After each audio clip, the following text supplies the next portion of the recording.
শবে বরাতে ভারতের রোজা, দান, মসজিদে ইবাদত এবং আলো ও আতশবাজির উৎসব দেখা যায়। শবে বরাত হলো সেই রাত যখন আল্লাহ অনুত্ত মুসলমানদের তাদের পাপের জন্য আসুন আমরা এই রাতে আল্লাহর নৈকট্য লাভ করি এবং অভাবীদের সাহায্য করি। ইবাদত, পুণ্য, করুণা এবং ক্ষমার রাত। ইসলামে শবে বরাতের তাৎপর্য কি? মুসলিমরা সারা রাত নামাজ, কুরআন পাঠ এবং আল্লাহর কাছে প্রার্থনা করে কাটায়। শবে বরাত হলো সেই রাত যখন আল্লাহ সুবহানাহু ওয়া তাআলা অনুতপ্ত মুসলমানদের তাদের পাপের জন্য ক্ষমা দান করেন এবং তাদের প্রার্থনা কবুল করেন। সুবহানাল্লাহ। শবে বরাত মুবারক।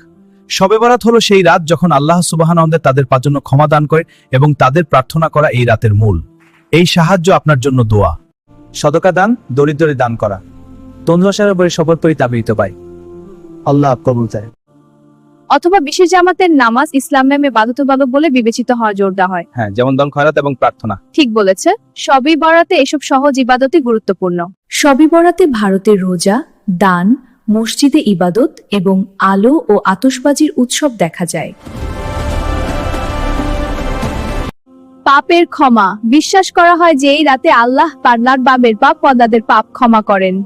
আমরা সকলে মিলে প্রার্থনা করি, হে আল্লাহ, আমাদের ক্ষমা করুন। শুভ শবে বরাত। আল্লাহ আমাদের সকলকে ক্ষমা করুন।